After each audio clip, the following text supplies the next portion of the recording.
आसामनि गिबि मन्थ्रिनि मुङा मा डक्टर हिमन्त बिश्व शर्मा आरो भारतनि गाहाय मन्थ्रिनि मुङा मा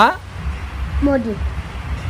मोजां बुं मोदी नरेन्द्र मदि दे बा नरेन्द्र मदिखौ जों अननांगौ बियो जोंनि प्राइम मिनिस्टार बे अनो बे खुलुमो नुखाय हर हर मदि बुङो जे दे आबा नों गेदेर जानानै मा जागोलाय मोनसे बिग फ्रक बायगोन बिग फ्रक बायगोन नों फरायनो मोजां मोनो ना मोना मोनो आगोलाव मोनना जालायबाय बिबि खमाव हायामोन ना पेन्सिल हमनो आखाया फिसामोन आथिंयाबो फिसा जायोना